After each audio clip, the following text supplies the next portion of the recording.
So, welcome to another episode of Coming to Your Senses, where we talk about navigating the labyrinth of the mind and emerging victorious. And today, I get to introduce my lovely audience to someone who I think really and truly I can class as one of my very first coaching clients. As I started the business just over 19 years ago, and I've known her for 18 years. So she became a client and then has become a very dear friend, and that is Wendy Clarke. So welcome, Wendy. Thanks, Jules. Thanks for having me. It's an absolute pleasure, and I'm over those 18 years, both of us have experienced so many different things, and the purpose of this podcast and the reason it came about for me was I get to have and meet amazing people and have phenomenal conversations with them. And I think it's really nice when other people get to kind of listen in on those conversations. And especially when it comes to us talking about transformation and life-changing things that can happen. And so I'm going to start with the usual question, which is, can you tell us about a time where you came to your senses?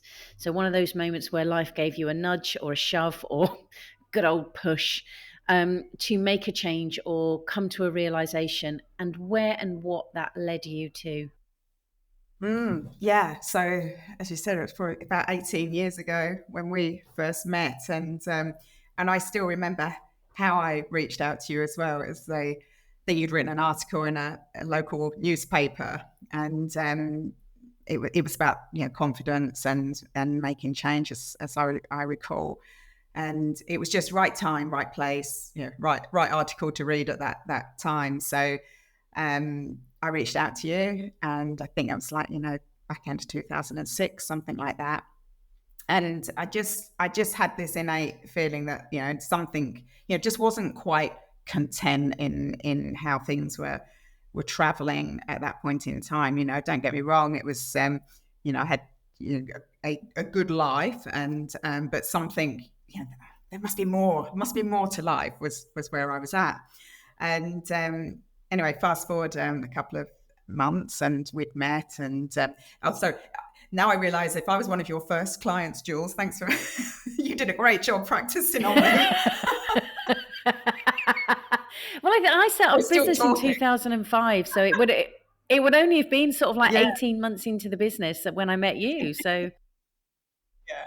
And I do remember, I mean, you used to come around the house, and you got me doing all manner of exercises, and it was great. So, we obviously clicked from the start, and about 2 or 3 months into our conversations and our, when we were getting together, that, you asked, okay, so what's been happening?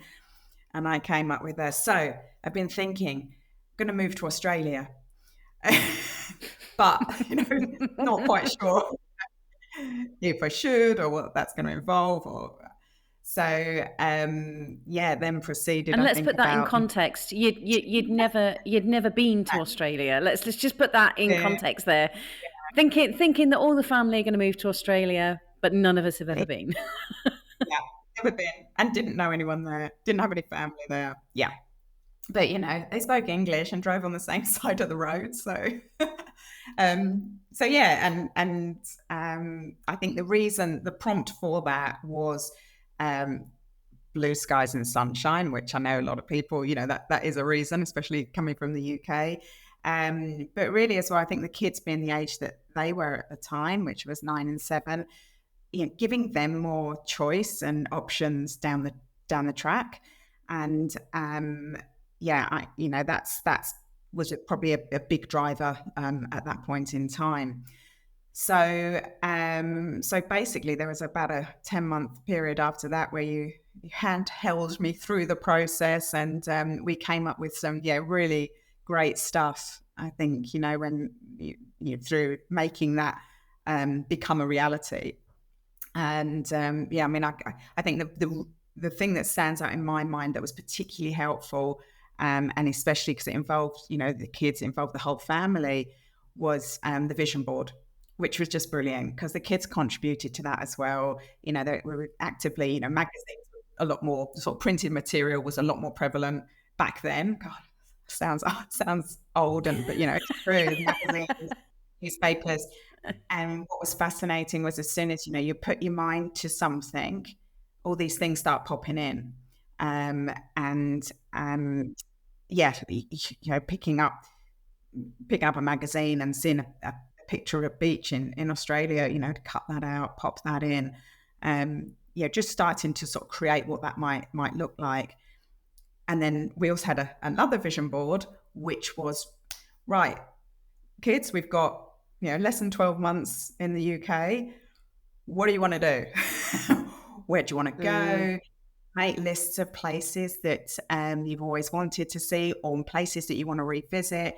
And let's make a conscious effort to actually go and visit those places. And that was just brilliant because, we ended up, we went to Blackpool, because the kids wanted to ride the donkeys on the beach and, to see, the illuminations and that sort of thing. And, they've been to London a few times, but just visiting, going back there and seeing the sights again, seeing a show that was on.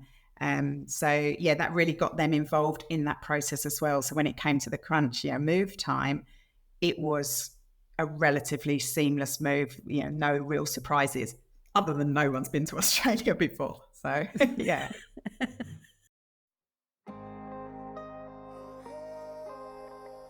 If you've listened to the first episode of Coming to Your Senses, you'll know that in the early 2000s, I experienced a breakdown. I tried different therapies, but it was coaching that truly helped me transform my life. Initially, when I discovered coaching, though, I couldn't afford it. And it was a kind soul who sponsored me not only to have coaching, but also to train and become a coach. And my promise to them was that I would pay it forward. And I've done that in many ways over the years, initially through social media and private Facebook group called Confidence Revolution, and also through Coming to Your Senses, the podcast. But it triggered for me a passion to really want to make and create a secure, supportive space for people to be able to come together and have conversations that transform their lives. So I created the Conscious Conversations community. It's a group where we meet on more than once a month. We have a focused theme, which is guided by the community and facilitated by me. There's hundreds of hours of learning and resources and materials to help you transform your life in a like-minded space. Because I get passionate about it and because this was my promise to pay it forward, I'm offering you the opportunity to trial it for £1 for the first month. If that appeals to you, then head to juleswyman.online/conscious conversations offer. juleswyman.online/conscious conversations offer to explore what's available for you through being part of a conscious community. There's so much in that. The thing that really strikes me is that it was kind of like a little light bulb moment of I think we want to move to Australia, and I can vaguely recall your face as you were saying it, and it was like this. I don't know, this slow vision just coming into place of this reality of going, actually, yes, I think that is what I want. And as you said it out loud, this, oh my gosh, yeah. But what Well, I personally really enjoyed of that time that we had together before you left was it was twofold really, because as you've described it, it was the one, let's hold the vision of where we're going to, why we're going there, what is it that we're looking for, so that we can hone that down and we can really start to look at that more. And I think that that's something that in many ways you and I have worked with, whether it's been about work, whether it's been about new houses, whatever, is that getting that clarity on what I want. And one thing I know about you is when you've got clarity about something, it always appears. It's really brilliant. It's quite amazing. And if you want to talk about that, then it's quite amazing. But what I loved on the second hand of it was that whole family conversation around, okay, well, if we never come back to this country, where do we want to make sure that we've seen, or where do we want to make sure that we've been to? And I think it was great because of the age of the kids, that their involvement with it. And I think that very often when there's significant life changes, we forget to involve the other people sometimes, because it's the adults have got to be in charge, or whoever's driving it has got to be in charge. And I think that was something that was truly magical. And I do remember coming round to your house one time, and the kids had kind of created their own vision board of the different things that they wanted and adding on there and drawings. And it was just so amazing to see that they were excited about this unknown rather Yeah. than being terrified of it, because Yeah. they'd never traveled that far. I'd love to know what you think the impact that in and of itself has had, and I'll give you a bit of context as to why I'm asking that. I was listening to a podcast last night, actually, and can't remember the name of the gentleman that I was listening to, but he was talking about what he'd noticed about many entrepreneurs is that most of the really successful ones seem to come from the Church of the Latter-day Saints, what's commonly referred to as Mormons, but they don't tend to refer to themselves as that anymore. And what he says is that he noticed that they're very entrepreneurial because around about the age of 18, they're sent off to another part of the world to be missions. And as a missioner, you're taking your book, your Bible, and you're going around and saying to people, let me preach at you. And many people's doors that they knock on, they get the door shut in their face. And he said what he thinks that has taught them is to be okay with no, because they know they're going to have to get a lot of no's before they get yes. So what I'm curious, this is why I'm asking this question, because I'm curious as to that decision, the conclusion that you came to of, yes, we want to go, but then not only the involvement of the children, but the excitement toward the unknown. What impact do you think that that's had on them? Because obviously they're adults living their own lives now. Big kids now. Yeah. That Big kids. actually, yeah, very big. So I'm the tiniest in the family. That's a really interesting, because something quite significant did happen for both of them, and that is when they'd finished their high schooling in Australia. You finish here at year 12 at the age of 17. Next move was university. They decided they wanted to go. So we're based in Perth in Western Australia. And my son, who's the eldest, he decided that he didn't want to go to university in WA. He wanted to move to Melbourne in Victoria. And off he went. So here he is, 17, not even an adult. He had learned to drive. But yeah, packed the bags up. And I wished him well in his studies. And off he went at the age of 17 to Melbourne. And he's still there. So, he's been there, 8-9 years now. And my daughter 2 years later did exactly the same thing. She finished her year 12 schooling and decided to go to Melbourne. Now, the reason for her was not so interesting. She studied fashion design, but and decided between Perth, Melbourne, fashion design, and Melbourne. A bit more. Having been to Perth myself, I can totally understand her decision to leave Perth, where fashion is concerned. Sorry, Perth. Just need beach wear and shorts. It's fine. So maybe, on reflection of your question, they had the get up and go, at that age, which is not quite adults, but to make their own way straight from school. And they had to fend for themselves from that point forward. And they're both extremely self-sufficient, independent young adults now, and couldn't be prouder. It's amazing, and as I say, it's literally just because I heard that last night and had a bit of a revelation for myself of going, oh wow, that is because there is a chapel around the corner from where I live that is for the Church of Latter-day Saints. So I see all of these young people from mostly from America, and I've had conversations with a number of them actually.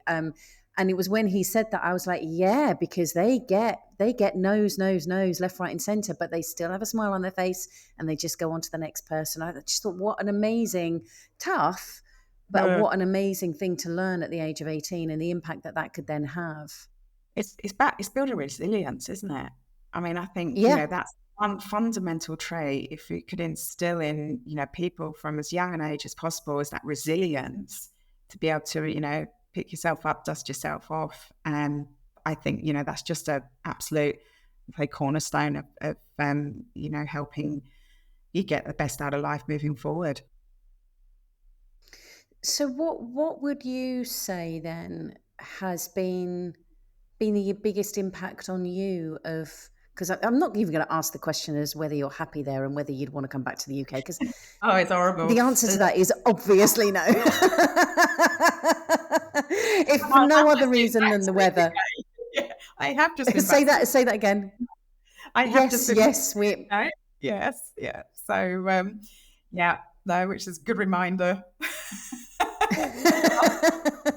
Love seeing my friends and family, but yeah, no, can't beat it here.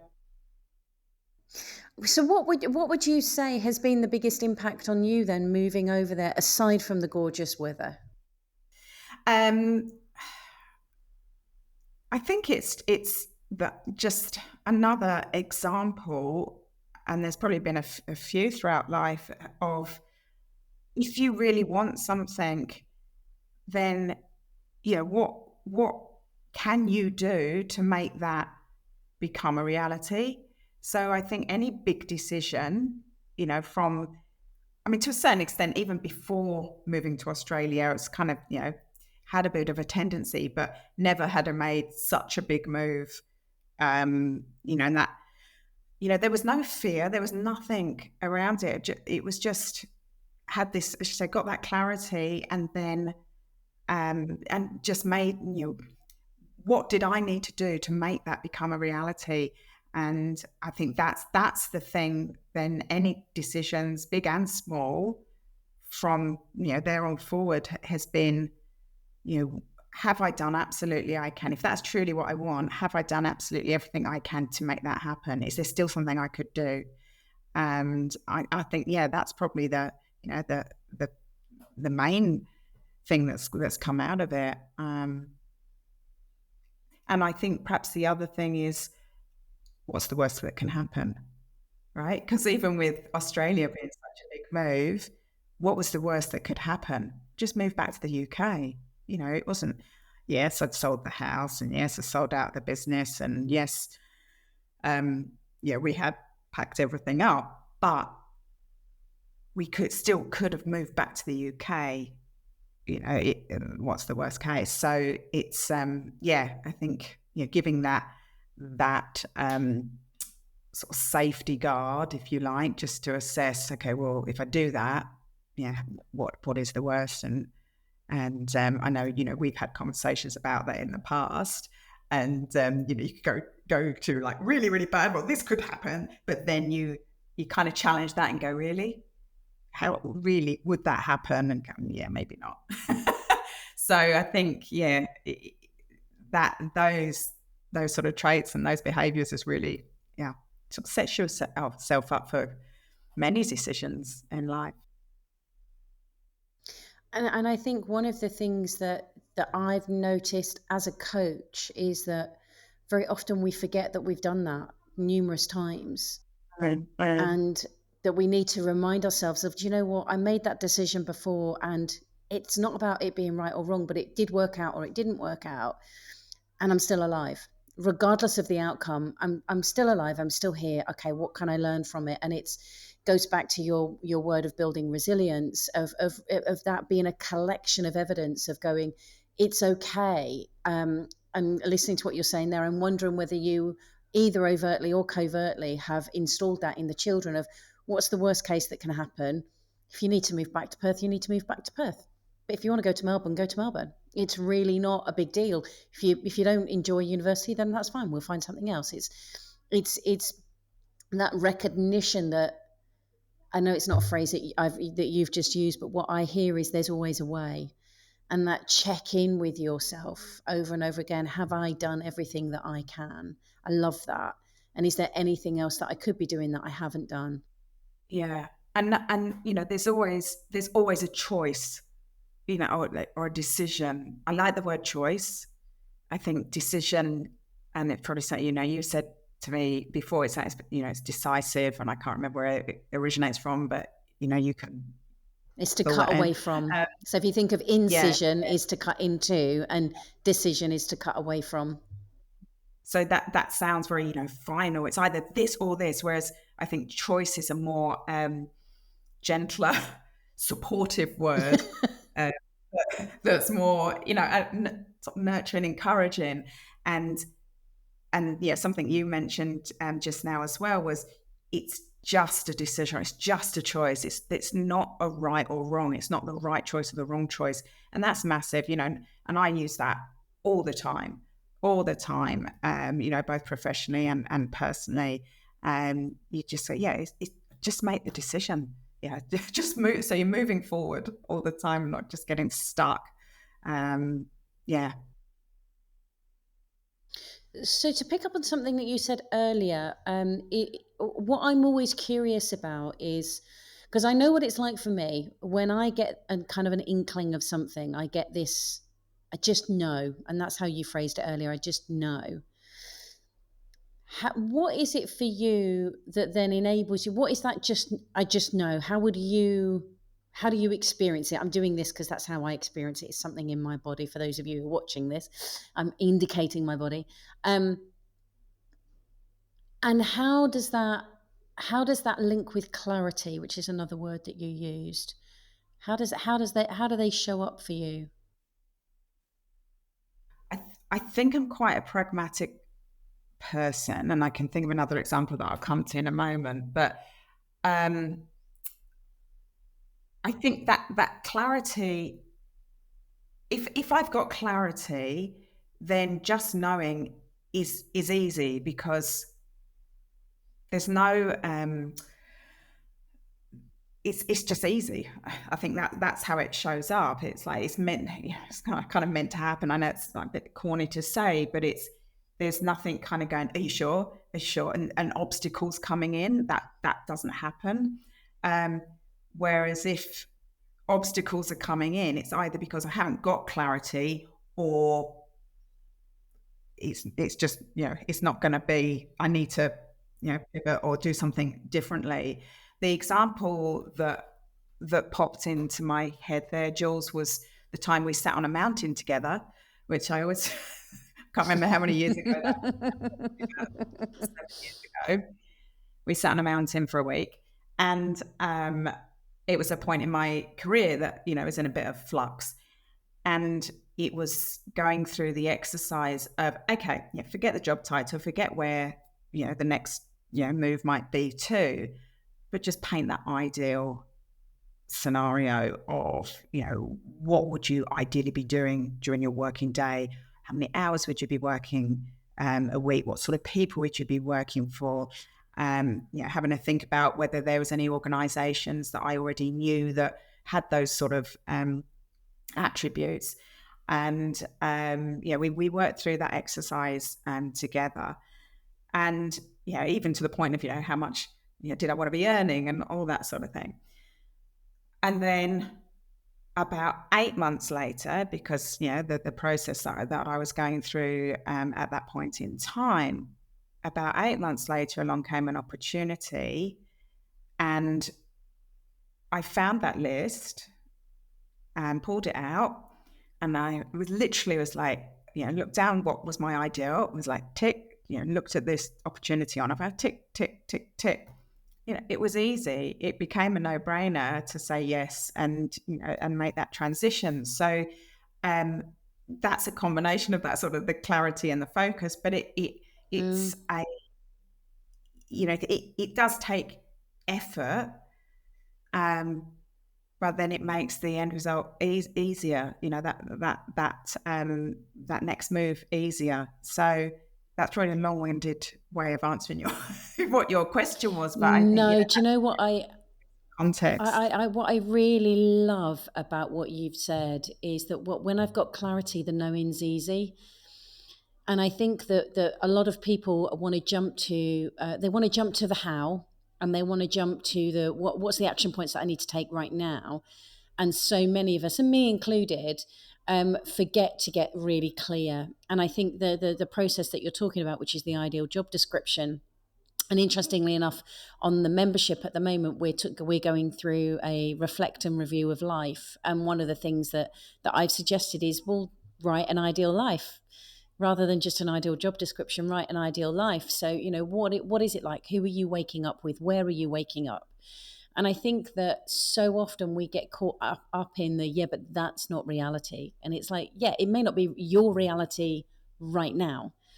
But 18 years ago, we had that conversation, and you were, I want to, I want the degrees, the weather forecast that I'm seeing that's going on in Australia right now. I'd like to be in that. That's the clarity. And I think that was the initial thing that was triggered things for you, was the blue skies and sunshine.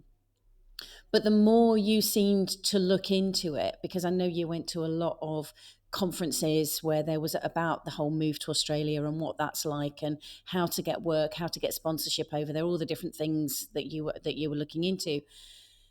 And I think that's the bit that many people, even more so in this day and age, is that they want the answer now. Yeah, but I don't know where I want to go right now. I don't know what job I want right now. I don't know how to do it right now. Rather than trying it on for size and going, well, what would that look like? Because one of the reasons let's clarify the week on the mountain. We weren't just on a mountain, we were in a venue. It wasn't some random sitting on a mountain. We were on a mountain, but it was, you know, we'd started that process, but it was a check-in over and over again. Every day, reread it. Are there any words? For example, I know the word culture was on there, and something, culture was such an important thing for you at that point because of the environment that you'd been in, which wasn't great, that you really wanted to make sure that you were in an environment, a business environment, where it was a kind of culture which didn't seem like reality. It seemed like this dream, ethereal, everyone gets on and it's all really lovely and supportive. And I remember a couple of years ago when you were in the UK, and we went met up and we went for a walk, and you said to me, and I said, you know, how's work going? And you said, Jules, it's everything on that list and way more. And my heart could have burst with joy, not because, oh, look at me, aren't I brilliant? And I've done that, but that's viable, that when we do have that clarity and when we do put our attention and our focus in that way, it happens.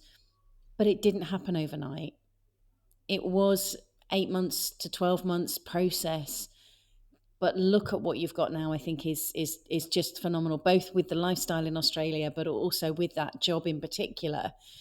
That it possibly did seem a little bit pie in the sky, of ambitious, of going really, really amazing boss and really amazing partners that I'm working with, and having this kind of being able to do more of X rather than the Y that I'm actually trained in. I'm still in awe. It's one of the examples that I use when I share the job description and how it all works. And I haven't yet known anyone that doesn't do it and focus on it, that doesn't get the outcome that they're looking for. But that doesn't mean that it happens overnight. Yeah, no, it's such a powerful thing. And I think, yeah, that is, you know, it's like the vision board from, 18, 17 years ago, that whole process. And, even reflecting on what happened throughout that year as the move to Australia, happened at the end of that 12 months, even to getting the job, the timing of selling the house, because I was prepared to go to Australia with no job, because the visa, that I had enabled me to go over there permanent resident, and didn't need a job from day one, could find one when I got there. But bumping into my future employer across the road from where I lived in York, at an expo, at a migration expo, who would have known that 5 months later I would have been working for that person. So and I think it was the week later or something, the house got sold, and then everything just fell into place. And even, to the extent with getting the visa granted, I always remember the migration agent, or no, it wasn't actually, it was so where I was moving to, they had a migration agent, and she gave me a call, and she's a very good friend to this day as well. And she said, right, let me ring the embassy or whatever it was. And it was about 3 days before Christmas. And I get this call from Jackie, and she said, your visas have just been granted. And she's just letting you know there is a Santa after all. I was like, and I always Oh, remember her. nice. And we were literally on the plane 3 weeks later. We flew in January. We just booked our flights and off we went because we were ready. Yeah, we were just, that was the Yeah. last we needed to actually be allowed into Australia. And yeah, and that whole process pretty much took a year. And again, I mean, it's very easy in reflection to pick out those things that it happened to be like it was the conference in the hotel opposite the road of where you lived, where you met your future employer. But it was, you'd been to numerous conferences before that. It wasn't just I only went to that one. It was Yeah, okay. Let's keep looking. Let's keep looking. Let's keep looking. And I think that tenacity. I think one of the things I want to pick up on actually is that when I can't remember how you phrased it, but it was something about that, that kind of commitment of the visa that you've got, you were going anyway. And to me, I don't know if you would use the word confidence or resilience or knowing or trust or what would be the most appropriate word. But there's something in the way that you're describing it of going, we'll work it out, even though you didn't at that point have the visa or even the job. What would you describe that as? That even if we don't have the job and even if we don't have the work visa, we're going anyway. What would you describe that part yeah. as?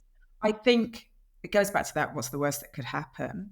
But also, we almost done the maths in terms of financially. If I didn't get a job for 3 months, would that be okay? If I didn't have a job for 6 months, would that be okay? What are the chances of not getting a job within 6 months? Or so having the kind of boundaries of what would be okay and what would start to get not be okay, so I can just see the sun shining through the blind on my face.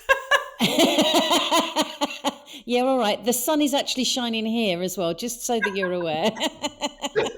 Just got distracted then.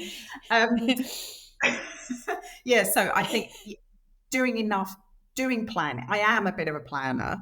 I am, yeah, reflecting on the last 6 weeks in the UK and France. There was a plan. There was a spreadsheet there. Where did we need to be? And there was no hiccups, no dramas. So, and if there was, well, there was again. What's the worst that could happen? So, yeah, I don't know. I just think it's just the attitude. I think just having, we'll figure it out. But having done homework and prep, ahead of that, not leaving it all to, chance or luck or what have you. So, because there had been heaps of research as well before we went to Perth, because we weren't even potentially going to Perth, in the first instance. I think, you remember the conversations like, well, where are we going to go? Yeah, is it Melbourne? Is it Adelaide? Is it Perth? Is it Sydney? So, it's, it just comes a point where you just start to sort of narrow down that focus, and know what is the very next thing that we need to do. I love that because I think that what we're talking about could sound very pie in the sky. It could sound very magical that it all just fell into place. But I think it's the pairing of a number. Well, I'm saying pairing. It's probably more than that because it's the clarity of knowing what it is, having the focus, which then becomes that plan. But I think there's also that faith is a word that really strikes me. I know it's not a word that you've used, but that faith and that trust in yourself, and family and friends to go, I'll work it out. We'll work it out. It Yeah. might be messy for a week, 2 weeks, a month, whatever, but we'll work it out. We've got the base. We know what the base is, but it's having that sort of springboard. I think that's what I'm hearing you describe anyway. And not waiting for everything to be perfect and just so. Mm. Yes, it is having that trust that it'll be okay. It'll be okay. Have we got um, have I got enough information, or what do I need to know to be okay with this decision, this choice, and and trusting that it'll be okay, and and generally it is, and when it's not, well, it's not always perfect, so that's life. Do you think that do you think that's influenced the way that you now work? Because as well as being an accountant, you do a lot of business development and growth and advising. Do you think that your experience of that has influenced and changed the way that you support business owners?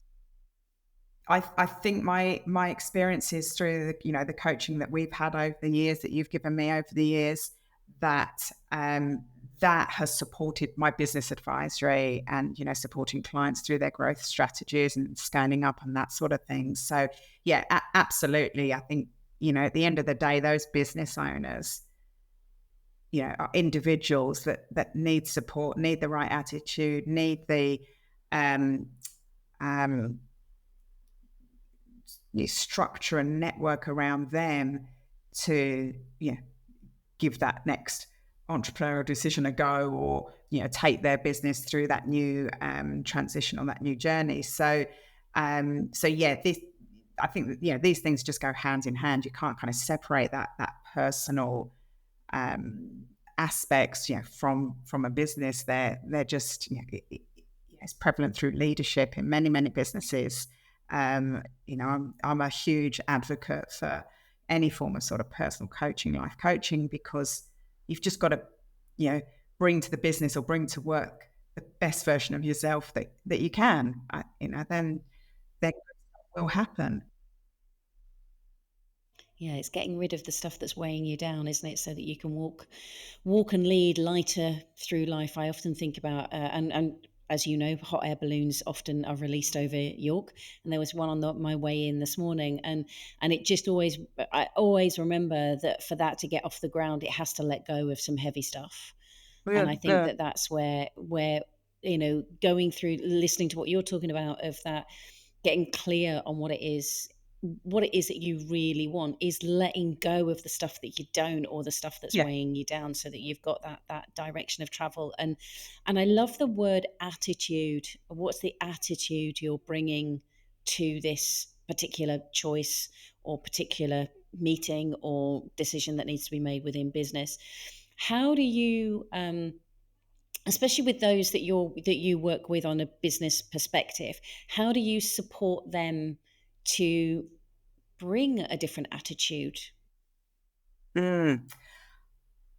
I think it's by me myself being in a good place. I know, having not been in a good place, during the last um, number of years, but that a long time ago. But that if I'm not in a good place to support the team, then I can't be any help to them. It's the old, oxygen mask on yourself first before helping others. So, making sure, my energy is good, making sure I'm looking after myself, practicing what I preach. That's really, how I can be most helpful and supportive to the team around me. And it's, of course I have my bad days. Yeah, my team will tell you that. But I got to allow you got to allow for that. But that's not normal. That's that's something that, as you mentioned before, around knowing what to let go of and going, is that actually helping? Is that helpful? Mm. Allowing it to either play out, or eventually it'll pass. I mean, that was a great, again, little things that you've said over the years, where it will pass. I've used that heaps, when I'm in a situation I either don't want to be in, whether that's a dentist or somewhere I don't want to be, or it will pass. And that's just so helpful. And sure enough, the next day, or maybe the next week, stuff passes. And not being caught up in that, but being aware of it first and foremost. So, going back to the team, helping them to be aware themselves of where they're at, where they're, particular challenge or opportunity, whatever it is they're trying to work through. Start with the awareness, and then, having that ability to make a choice one way or the other. How do you? Because that's sort of like the final thing that I always think about, imparting information is, how do you maintain, or how do you increase a level of awareness so that it informs that clarity, which then obviously, as we've discussed, has that then knock on effect in your life? How do you, both for yourself, but you've just mentioned it there with the team, how do you help them have an awareness and increase that? Yeah, I think it's the ongoing mentoring, coaching, with working with you over the years, has that coaching aspect. You call it out, you hold up the mirror. That's, you need someone to tell you, um, and tell you how it is, how it actually is, because we all like to perceive ourselves in different ways or think different things. So, being open to be challenged and called out is huge. And then on an ongoing, it's just being able to sort of reset each day. I meditate in the mornings. That's my preferred time to meditate. Don't do it every day, but aim to do it most weekdays. Usually have the weekends off. But it's keeping that keeping tuned into yourself to actually have opportunity and space to go, okay, what is going on right now? And also having, very good support around me personally as well, that, where a relationship exists where you're happy for somebody and to tap you up on the shoulder and go, oh, yeah, what's going on. And I guess that's my role back to the team at work as well, is to make sure there's a really robust relationship there that you can challenge and have trust in each other, and so that you can get the most out of each person. But I think if I was to pull that out of, you're consciously making a choice to have clarity around the attitude that you're taking into the office each day, and you're making a choice not to be all positive and rosy and shiny, but to have that awareness of, where am I, what's going on, what would be the most helpful attitude to bring to the day, to the team. That and I love that you have a consciousness of that. Then to me, what I hear you talking about is the openness of being how you are, so that then you're showing, if you are having a shit day, you're having a shit day, but you're not taking it out on anyone else. You're recognizing that the choice is yours to be in that attitude, and that you could change that if you wanted to as well, but not making it a right or wrong. And I think that therefore then, by leading by example, for yourself, that makes it far easier for the team to then go, oh well, I could do that, how's Wendy doing it, I could do that. And pick up on those things, so that then when you want to feed stuff back to them and going, are you aware that you're doing this? And they're like, no, I'm not. They're not going to see it as an attack, because they know that that's the stuff that you do too, and pick yourself up with that. And I think it then becomes this wonderful circle of influence and support that is just kind of, it's beautifully feeding itself. And it to a certain degree, it's not circling round, it's spiraling upward of that support and development, which is just phenomenal. And I mean, I've been in awe of you since the first moment I met you, if I'm honest, because you're such a vivacious, especially when I first met you. I think you still are driven. I was going to say you're a very driven woman. I think you were very driven when I met you, and you are still, but it's very different. It's got a different attitude to it now. I think it was a striving beforehand, whereas now it's like you're on, in a good way, on a cruise control. It's not forcing stuff. It's going with that flow, and I think it's a real privilege to have been part of somebody's life and all the multiple things that have happened in that time, and to witness where you are now. And I obviously had the pleasure of your company for a day, you and your husband's company for a day when you were in York earlier that just a couple of months ago. What? And it's just a joy to be around you and see that journey, and it's a pleasure that I get to share you with my audience as well. So is there anything that we haven't spoken about that you would like to add into this conversation? I just think, I'd like to thank you as well, Jules, for, all that support that you've given me as well over the years. And a phrase that just came to my mind as you were speaking just then was, I think, this you've allowed me to be me. You've brought me out. That authenticity that I'm more comfortable and relaxed about. This is me, and it's okay. Yeah, that's been huge. I think that's the shift that's happened. So yeah, and don't worry, there'll be plenty more to come the next few years. I can Yay! tell you. Um, I'm always excited.